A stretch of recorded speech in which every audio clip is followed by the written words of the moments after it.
Hello and Jai Hind student. Let's begin a very simple yet easy topic. चलिए, क्या कहा? Topic आप पीछे देख रहे हैं. चलिए, मैं इस टॉपिक को शुरू करने से पहले आपको एक एग्जांपल दूं. आप स्कूल की कैंटीन में गए और आपको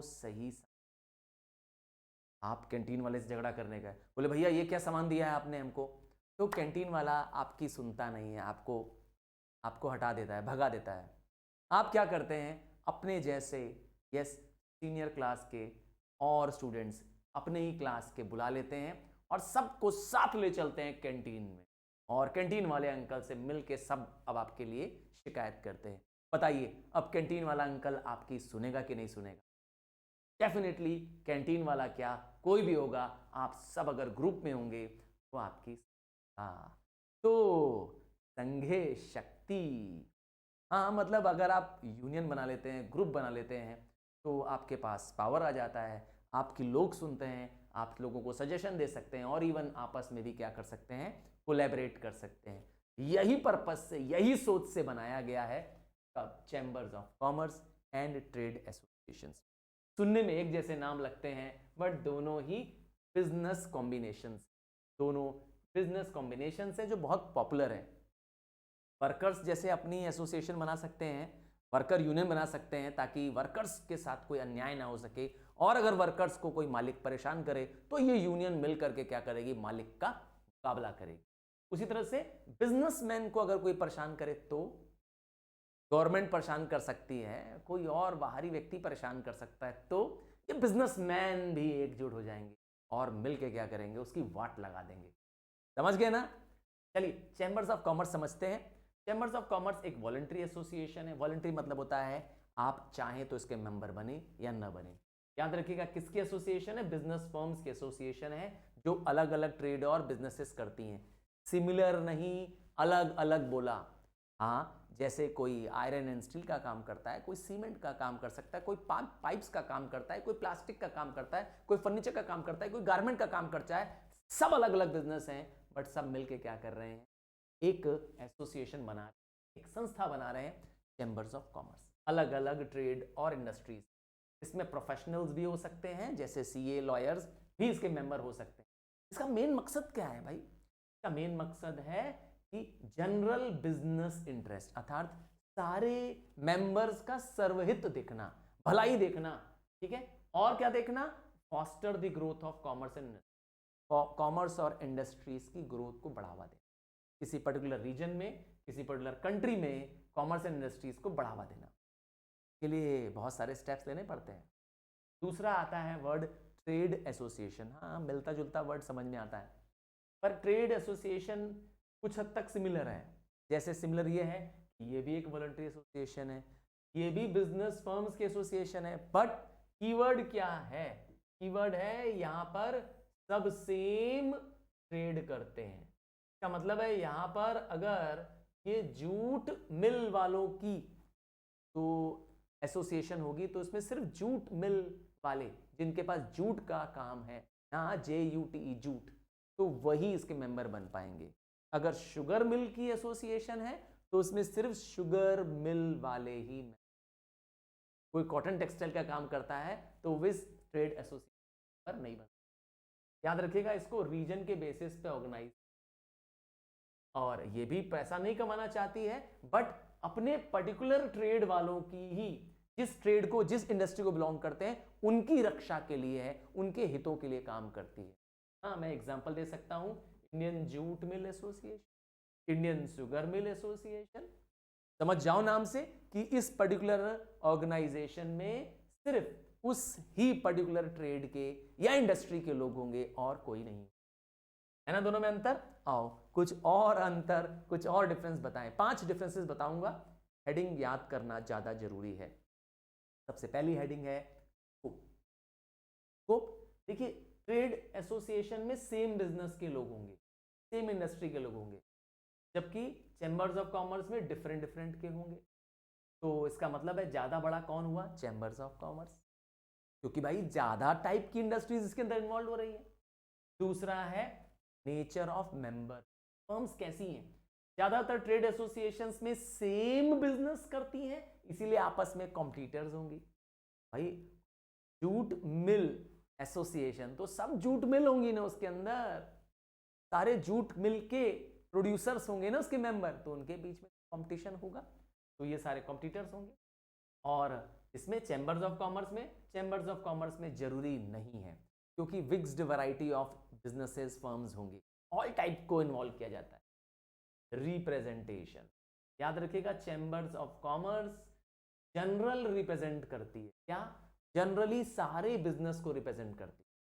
फिर से आ गया वही पॉइंट कि ट्रेड एसोसिएशन एक पर्टिकुलर ट्रेड के या इंडस्ट्री के पीपल्स को रिप्रेजेंट करती है, सबके लिए नहीं है, ओनली दैट पर्टिकुलर ट्रेड और इंडस्ट्री को रिप्रेजेंट। नेक्स्ट, इसका मतलब है नैरो रिप्रेजेंटेशन है ट्रेड वालों का। दूसरा है स्ट्रक्चर। ट्रेड एसोसिएशंस को जब बनाया गया था तो ट्रेड को ध्यान में रख के बनाया गया था कि ट्रेड कौन सा कर रहे हैं, उस ट्रेड के बेसिस पे उसको बनाया गया था, स्ट्रक्चर है ट्रेड। जबकि चैम्बर ऑफ कॉमर्स का स्ट्रक्चर क्या है, ऑर्गेनाइज करने का तरीका क्या है, रीजन। किस रीजन के लिए है? बंगाल चैम्बर ऑफ कॉमर्स तो बंगाल के लिए, हाँ भाई पंजाब चैम्बर ऑफ कॉमर्स तो पंजाब के लिए, समझ गए ना, रीजन के बेसिस में, किसी ट्रेड के बेसिस पे नहीं। अच्छा, नाम से भी एक डिफरेंस पता कर सकते हैं, पांचवा डिफरेंस है नाम के बेसिस। जब भी ट्रेड एसोसिएशन का नाम लेंगे तो देखिए आगे ट्रेड का नाम लिखा होगा, शुगर मिल एसोसिएशन, आगे शुगर क्या मिल बता रहा है, उसका ट्रेड बता रहा है, ठीक है।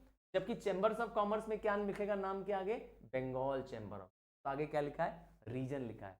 मारवाड़ी, हाँ हाँ वो रीजन से भी हो सकता है और पर्टिकुलर रिलीजन से भी हो सकता है ना, किस समाज के लोग हैं ना मारवाड़ी चैम्बर्स ऑफ कॉमर्स, सुना होगा, बहुत पॉपुलर है, वैसे बता देता हूँ। नेक्स्ट है types of chambers of commerce. तीन हेडिंग में चैम्बर्स ऑफ कॉमर्स को डिवाइड किया गया है। सबसे पहला होगा local number of chambers, local या रीजनल चैम्बर्स ऑफ कॉमर्स। इसके काम का लिमिट क्या होगा, लोकल एरिया, मतलब इंटरनेशनल या नेशनल लेवल पे ट्रेड की प्रॉब्लम्स को सॉल्व नहीं कर पाएगा, लोकल प्रॉब्लम्स होगी तो सॉल्व कर ले, किसी स्टेट के पर्टिकुलर की प्रॉब्लम होगी तो सॉल्व कर ले। क्या चीज, किसी पर्टिकुलर स्टेट के प्रॉब्लम्स होंगी, प्रॉब्लम्स ऑफ ट्रेड या इंडस्ट्री होगा, किसी स्टेट के अंदर होगा, जैसे यूपी के अंदर है यूपी चैम्बर ऑफ कॉमर्स, समझ गए, तो यूपी के इंडस्ट्रीज की प्रॉब्लम सॉल्व कर देगा और उनका उनका प्रमोट एंड प्रोटेक्ट करेगा इंटरेस्ट, उनकी हितों की रक्षा करेगा। अर्थात योगी सरकार से बताएगा कि यूपी में बिजनेसमैन को क्या परेशानी आ रही है, क्या दिक्कतें आ रही हैं, कौन, ये यूपी चैम्बर ऑफ कॉमर्स हो गया एग्जांपल ऑफ रीजनल। दूसरा हो गया नेशनल। अब इंडिया चैम्बर ऑफ कॉमर्स या एसोचैम, नहीं सुना था नाम ना, चलिए बता देता हूं, फुल फॉर्म है एसोसिएटेड चैम्बर्स ऑफ कॉमर्स। ये किसका है, ये पूरे इंडियन इंडस्ट्रीज एंड ट्रेड्स का है, पता, पूरे भारत के जितने बड़े बिजनेस हाउसेज हैं अलग अलग ट्रेड करने वाले, वो सब इसके मेंबर हैं। इसका मतलब है इसका मेन मकसद क्या है, एंटायर कंट्री में होने वाले ट्रेड एंड कॉमर्स को ध्यान, उनके इंटरेस्ट, उनके प्रॉब्लम्स का सोल्यूशन देना। हाँ, वहां पे आप जाइए तो आपके बिजनेस के जो प्रॉब्लम्स आ रहे हैं बिजनेस करने के दौरान, उन सब का आपको क्या करेंगे, हेल्प करेंगे, प्रॉब्लम सॉल्व कराएंगे। एक इंडिया के बाहर भी ऑर्गेनाइजेशन का नाम दे देता हूं, लंदन चैम्बर्स ऑफ कॉमर्स। आइए, इससे बड़ा कौन सा है, इंटरनेशनल चैम्बर्स ऑफ कॉमर्स। अब समझ जाइए, इसमें कंट्री के बाहर के भी देश, देखिए 60 कंट्रीज के देश इसमें मेंबर हैं और इसका हेडक्वार्टर है पेरिस में। और ऑब्वियस बात है ये इंटरनेशनल लेवल पे क्या चाहती है, कंट्रीज के बीच में बेटर एंड बेटर इंटरनेशनल। आइए, चैम्बर्स ऑफ कॉमर्स की ऑब्जेक्टिव्स, मतलब पर्पस, क्यों बनाया है चैम्बर ऑफ कॉमर्स, तो कुछ तो चीजें हम ऐसे ही कॉमनली भी जानते हैं, आप बस क्या करिए, एक सिंपल लैंग्वेज में लिखने की कोशिश करिए, ये बार बार रिपीट होने वाले हैं, हाँ इसकी रिपीटिशन होगी। जैसे चैम्बर्स ऑफ कॉमर्स बिजनेस के कम्युनिटी वालों के अर्थात बिजनेसमैनों की क्या करती है, हितों की रक्षा करती है, प्रोटेक्ट दी इंटरेस्ट, और क्या करती है, develop a sense of cooperation, members के बीच में कोऑपरेशन। हाँ, अगर आपस में कई बिजनेसेस मिल करके कोई बड़ा ऑर्गेनाइजेशन सेटअप करना चाहते हैं तो इसमें उनको मदद मिलती है। Collect and supply useful information to the members को बिजनेस से जुड़ी जानकारियां कलेक्ट होती हैं क्योंकि वाइड वैरायटी ऑफ बिजनेसेस यहाँ पे इकट्ठा होते हैं। सरकार को एडवाइस देती है कि क्या ट्रेड, कॉमर्स और इंडस्ट्री की मदद के लिए उनको करना चाहिए। इवन कंसल्ट करती है, to consult the central and state government on measures rating. दोनों बातें एकदम मिलती जुलती नजर आएंगी। एक में एडवाइस वर्ड है की और दूसरे में की वर्ड है कंसल्ट। आप 2 पॉइंट बना दीजिएगा इससे। तीसरा point, to assist the government, सरकार को हेल्प करती है in making budget by expressing views on different sector. अर्थात सरकार को जो बजट बनाना होता है, जो कि हर साल एक बार बनता है, 1 फरवरी को हमारे देश में फिक्स है budget day. 1 February, first working day of February is the budget day of India. इस दिन हमारे देश की फाइनेंस मिनिस्टर, फाइनेंस मिनिस्टर देश का बजट बनाती, ठीक है, पार्लियामेंट में बजट पेश करती। To bring to the notice of the government the impact of the laws and the regulations of the business. अर्थात बिजनेस में अगर कोई नए लॉ लगाए गए हैं, नए रूल्स रेगुलेशंस लगाए गए हैं, तो उसका क्या इंपैक्ट पड़ेगा, ये सरकार को एडवाइस करता है, इवन उसके लिए सलाह देता है, नोटिस देता है सरकार। और क्या करता है, बिजनेस को अवेयर कराता है कि क्या नई चेंजेस आ रहे हैं, क्या नई टेक्नोलॉजी आ रही है, क्या नए ह्यूमन रिसोर्सेज की जरूरत पड़ रही है, अर्थात किस तरह के लोगों की जरूरत पड़ रही है इंडस्ट्री में। इवन फॉरेन बिजनेसमैन के साथ ये टॉक में रहते हैं, अर्थात डिस्कशंस करते हैं, नए एरियाज जहां पे इंडियन बिजनेसमैन फॉरेन कंपनियों के साथ, फॉरेन बिजनेस के साथ कैसे कोलैबोरेट कर सकते हैं, ये सब सलाह भी देते हैं। प्लान्स बनाते हैं, प्रोजेक्ट्स बनाते हैं, देश में ट्रेड एंड इंडस्ट्री को कैसे बढ़ाएं, रिसर्च में मदद करते हैं, एनवायरनमेंट को प्रोटेक्ट करने में मदद करते हैं। इवन कई बार वो एजुकेशनल और ट्रेनिंग फैसिलिटीज़ देते हैं ताकि नए मेंबर्स बिजनेस फर्म्स इसके अंदर आ सकें। इवन लीगल एडवाइस देती है मेंबर्स को, इनके पास अपनी एक खुद की लीगल कमेटी होती है। Last but not the least, ये आर्बिट्रेटर का काम करते हैं, अर्थात डिस्प्यूट सेटलर का भी। तो 2 बिजनेसेस अगर डिस्प्यूट हो गए हैं, कोई बात नहीं, यहाँ पर आकर के उनका डिस्प्यूट रिजॉल्व हो सकता है, कोर्ट जाने की कोई ज़रूरत नहीं। तो लगभग मिलता जुलता आपको मिलेगा functions of chambers of commerce. हाँ, आप सब सोचेंगे कि हम याद कर लेंगे पॉइंट्स, तो ये गलती हो गया। पढ़ा मैंने जरूर 15 पॉइंट्स दिए हैं, आप 6 या मैक्सिमम 8 पॉइंट्स से ज़्यादा मत। हाँ, आपकी नॉलेज के लिए मैंने इसलिए करा दिया ताकि आप जो इजी पॉइंट समझ रहे हैं, गो थ्रू इट। चलिए फंक्शंस देखते हैं। तो फंक्शंस भी मिलता जुलता नजर आएगा आपको। पहला, conducting research and statistics, collecting statistics, search कराना, स्टैटिस्टिक्स कलेक्ट करना मतलब समझ गया ना, ट्रेड एंड कॉमर्स के बारे में जानकारी इकट्ठा करना है, और technical, legal and other information members को प्रोवाइड करना, मेंबर्स को एडवाइस करना, मेंबर को अगर कोई टेक्निकल हेल्प चाहिए, मशीन से रिलेटेड जानकारी चाहिए, लीगल हेल्प चाहिए, ये देना। समय समय पे ये बुक पब्लिश कराते हैं, मैगजीन्स छपवाते हैं, जर्नल छपाते हैं, जिसमें बिजनेसमैन की इंफॉर्मेशन लिखी होती है, कौन क्या बिजनेसमैन कर रहा है और किस तरह का ट्रेड कर रहा है, किस प्राइस पे कर रहा है, क्या प्रोडक्ट्स अवेलेबल है, वो सब ये बनाते हैं। और क्या करते हैं, making arrangements of education and training of members. हाँ, अपने बिजनेस मेंबर्स की ट्रेनिंग कराते हैं, अवार्ड सेरेमनीज कराते हैं, इनके एग्जाम्स कराते हैं, और तो और इवन इंटरनेशनल जो एग्जीबिशंस होते हैं। अभी आपने सुना होगा कि कार का एग्जीबिशन लगा था, जिसमें latest models of cars, 2 wheelers, four का दिल्ली में हुआ था। ऑटो शो नाम सुना होगा, है ना, इंडियन ऑटो एक्सपो नाम सुना था, इंडियन ऑटो एक्सपो। इसी टाइप का ऐसे बड़े बड़े क्या करते हैं, एग्जीबिशंस या फेयर लगाते हैं। आपके भी शहर में, हाँ आपके भी शहर में शिल्प मेला लगता होगा, ये सब यही लोग। तो ट्रेड एसोसिएशन ट्रेड फेयर्स लगवाती रहती है ना, ताकि बिजनेस को बढ़ावा मिले, ट्रेड्स को बढ़ावा मिले। मेंबर्स को हेल्प करती हैं उनके शेयर्स, डिवेंचर्स को मार्केट कराने में। एक पॉइंट यहाँ पर भी है, हेल्प करती है गवर्नमेंट को, अगेन ये वाला पॉइंट तो रिपीट है, गवर्नमेंट को एडवाइस देती है कि इंडस्ट्री एंड कॉमर्स के लिए क्या वो हेल्पफुल एक्टिविटीज कर सकती है। इवन मेंबर्स के बीच में नोट्स एक्सचेंज करना, ताकि मेंबर्स की क्रेडिट वर्दीनेस हो, अर्थात बिजनेस में मनी सप्लाई की प्रॉब्लम को सॉल्व करना, उनके समझ समझ पे अंडरटेकिंग जनरल पब्लिसिटी वर्क जैसे एडवर्टीजमेंट, और सर्टिफिकेट ऑफ ओरिजिन देना एक्सपोर्टर्स को। जो बिजनेसमैन ओरिजिन चाहते हैं, पता करना चाहते हैं कि ये बिजनेस इंडिया से हो रहा है, तो इसके लिए क्या देना पड़ता है, certificate of origin. Export trade, हाँ एक्सपोर्ट ट्रेड या उसके प्रोसीजर में डाउट है, या इम्पोर्ट ट्रेड में डाउट है, तो टाइप करिए import trade, export trade by sir Tarun Rupani. चलिए, role of chambers of commerce, ये तो आप समझ गए कि चैम्बर ऑफ कॉमर्स बहुत सारा काम कर रहा है, ढेर सारे आपने। अब एक एक करके देखें बिजनेसमैन के लिए क्या काम कर रहा है, इस पे देखते हैं। तो बिजनेसमैन का तो ये एक दोस्त है, गाइड है इन बिजनेस। कैसे, तो मैंने कहा बिजनेसमैन इससे वैल्यूएबल इंफॉर्मेशन पाते हैं, वो भी फ्री ऑफ कॉस्ट, क्योंकि यहाँ पर मीटिंग्स में क्या होता है, मैंने कहा सब अपने इंफॉर्मेशन शेयर करते हैं, और एक ट्रेड के नहीं है, याद रखिएगा, डिफरेंट डिफरेंट ट्रेड इंडस्ट्रीज के मेंबर हैं, तो इसीलिए पूरे इंडिया में क्या चल रहा है ये सब पता चल, अपने बिजनेस को वो एक्सपेंड कर सकते हैं सजेशंस पा करके। और तो और ये समय समय पे मैंने कहा मार्केट लगाता है, ट्रेड फेयर लगाता है, तो बिजनेसमैन यहाँ पर अपने एग्जीबिशंस लगा करके, फेयर लगा करके, हाँ, इसीलिए तो member of chamber of commerce का मेंबर बनना बहुत ज़रूरी है, बहुत फायदेमंद चीज़ है। और तो और बिजनेसमैन को एक कॉमन फोरम मिल जाता है, फोरम मतलब होता है प्लेटफॉर्म मिल जाता है जहाँ वो अपनी प्रॉब्लम्स को डिस्कस कर सकते या इवन बिजनेस से रिलेटेड इकोनॉमिक पॉइंट्स में डिस्कस कर सकते, फाइनेंस का अरेंजमेंट कर सकते। अगर कोई डिस्प्यूट हुआ, सबसे इंपॉर्टेंट चीज़ है, कोई डिस्प्यूट हुआ या कोई बिजनेसेस के बीच में, बिजनेसमैन के बीच में कोई कंफ्यूजन पैदा हो गई है, कोई दिक्कत नहीं, आ जाओ, यहाँ सब हम सल्टा देंगे। सच में ऐसा हो जाता है। मेंबर्स को एजुकेशन ट्रेनिंग मिल रही होती है। आइए, गवर्नमेंट को क्या फायदा मिलता है चैम्बर ऑफ कॉमर्स से? गवर्नमेंट क्यों प्रमोट करती है इन चैम्बर्स ऑफ कॉमर्स वालों को?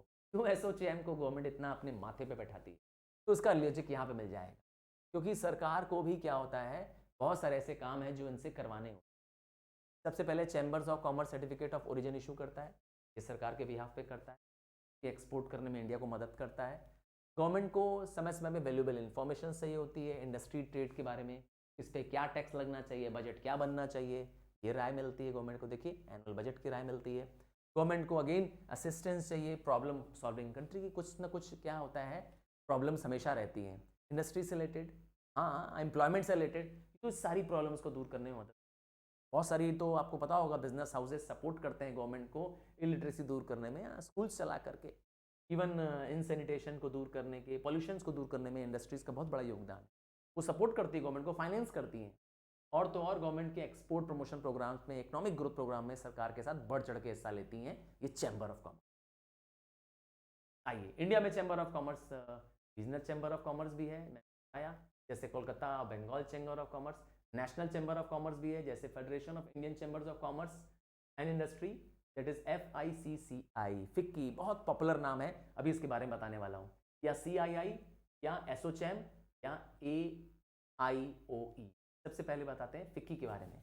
हाँ, FICCI, federation chambers of commerce and industry, इसको 1926 में बनाया गया था, न्यू दिल्ली में बनाया गया था, और देश की सबसे बड़ी सेंट्रल बिजनेसमैन एसोसिएशन, देश की सबसे बड़ी बॉडी है बिजनेस फर्म्स की। क्या मकसद है? अगेन, बिजनेस के बीच में और गवर्नमेंट के बीच में इंटरफेस का काम, दोनों को मिलाने का काम। सरकार को अगर बिजनेसमैन के पास पहुंचना है तो बस इसकी मीटिंग में पहुंच जाएगी। हाँ, वित्त मंत्री या प्रधानमंत्री इनकी मीटिंग में चला जाता है, काम खत्म। या सारे बिजनेसमैन एक साथ बैठे होते हैं। या to work for the deregulation of economy, economy को कैसे क्या करें, और गवर्नमेंट के द्वारा कंट्रोल लूज करना, और बिजनेसमैन को क्या करना, प्राइवेटाइजेशन, इसमें इसको हेल्प करता है ग्लोबलाइजेशन करने में।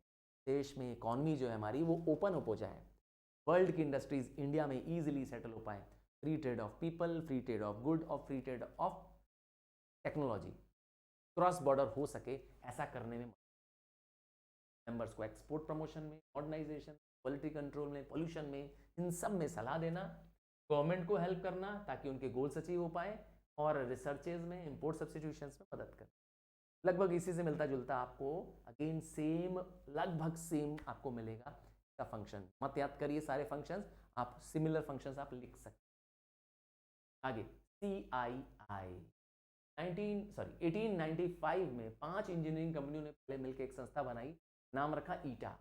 ईटा मतलब पत्थर नहीं, eta is engineering and iron trade association. बाद में ये संस्था थोड़ी बड़ी हुई, इसका नाम हुआ IEA। उसके बाद इसका नाम और चेंज हुआ, और 1992 तक आते आते इसका नाम हो गया CII, that is confederation of Indian industry, जिससे ताकि ज़्यादा से ज़्यादा इंडस्ट्रीज क्या करें, इसके मेंबर बन। अगेन, इसका मेन मकसद क्या है? ये भी एक एपेक्स बॉडी है, एपेक्स मतलब टॉप मोस्ट बॉडी है बिजनेसमैन्स की, और स्ट्रेंथन करना इंडस्ट्री का रोल इकोनॉमिक डेवलपमेंट में, हेल्प करना एज अ कैटलिस्ट कि कैसे देश की भी ग्रोथ हो, इंडस्ट्रियल ग्रोथ भी अच्छी, रीइंफोर्स करना कि सोसाइटी का वेलबींग होना चाहिए, हेल्प करना सोसाइटी के वेलबींग के लिए, देश को ग्लोबलाइजेशन की तरफ ले जाना, इकोनॉमी को मॉडर्न इकोनॉमी की तरफ कन्वर्ट कराना, गवर्नमेंट को अप टू डेट इन्फॉर्मेशन देना ताकि इंडस्ट्री और गवर्नमेंट के बीच में एक प्लेटफॉर्म बना रहे। तो आप देखेंगे कि काफ़ी पॉइंट्स ऐसे हैं जो रिपीटेटिव नेचर के नजर आएंगे, तो डोंट वरी, आप बस कुछ गिने चुने पॉइंट्स को आप बार बार रिपीट कर सकते हैं। फंक्शंस मैं इसलिए नहीं रिपीट कर रहा हूँ कि फेयर ट्रेड ऑर्गेनाइज कराना, सेमिनार कराना, मिशंस भेजना, है ना, कोऑपरेटिव विद गवर्नमेंट करना, नए रिसर्च एंड टेक्निक को डेवलप करना, पब्लिश करना, पीरियोडिकल्स, है ना, रिसर्चेज, कॉमन चीज़ें। चलिए, एक अनकॉमन टॉपिक और देख लेते हैं। All India organisation of employers, मतलब मालिकों की संस्था। एम्प्लॉयर मालिक, जिन्होंने बहुत सारे एम्प्लॉयज़ को रखा, 1933 में बनाई गई थी, फिक्की के एम्प्लॉयर्स द्वारा बनाई गई है, जो फिक्की द्वारा बनाई गई है। इसका मकसद है कि लेबर और मैनेजमेंट के बीच में, हाँ, वर्कर्स कहीं आंदोलन न करें, परेशान न करें, इनके लिए ऑर्गेनाइजेशन क्या है। और इसमें एम्प्लॉयज़ भी होते हैं, हाँ, इसमें एम्प्लॉयर भी होते हैं, वर्कर्स के लोग होते हैं, इसीलिए ट्रीपार्टाइट है। ट्रीपार्टाइट मतलब 3 लोग हैं इसमें, ठीक है। और क्या है, to protect and promote legitimate interest. Employers मतलब ओनर्स, ओनर्स मतलब मालिक, जो काम पे रख रहा है उनके हितों की रक्षा करना। ऐसा नहीं है कि वर्कर्स को देते रहो और मालिक ही कंगाल हो जाए, ऐसा होगा नहीं, मैं बता दूं। मालिक हमेशा फायदे में रहेंगे, बट ये उन्हीं के लिए संस्था है, एम्प्लॉयर्स के लिए। क्या करती है, एम्प्लॉयर्स को हेल्प करती है कि वो पावर ऑफ लेबर को इतना भी इंक्रीज ना कर दें, या गवर्नमेंट का इंटरवेंशन इतना भी ना इंक्रीज हो जाए कि बिजनेस ही ठप हो जाए। ऐसे हो चुका है, मैं बता दूं। एलएमएल के बारे में मैं ऐसा कह सकता हूँ। हाँ, लोहिया मशीन लिमिटेड नाम की एक कंपनी थी जो एलएमएल स्कूटर्स बनाती थी। वहाँ पे वर्कर्स का हड़ताल हुई और फैक्ट्री को ताला लगाना पड़ गया। हाँ, फैक्ट्री चल नहीं पाई ना, बिजनेस चल नहीं पाया, सिर्फ वर्कर्स और मैनेजमेंट के क्लैश के बीच में, दोनों के बीच में। तो एम्प्लॉयर बर्बाद ना हो जाए, ऐसा ना हो, वर्कर्स को उनको ये ध्यान देना, उनके हितों की रक्षा करना, समय समय पे ये ट्रेनिंग देना, रिसर्च कराना, है ना, इंटरनेशनल ऑर्गेनाइजेशन में पार्टिसिपेट करना। सबसे इंपॉर्टेंट चीज़ है हेल्प करना देश की ग्रोथ एंड स्टेबिलिटी में। देखिए, जब मालिक अन्नदाता का पेट भरा रहेगा तो वो इकोनॉमी का भी पेट भरता रहेगा। तो this brings to the end of the chapter Chambers of Commerce. Bye from now.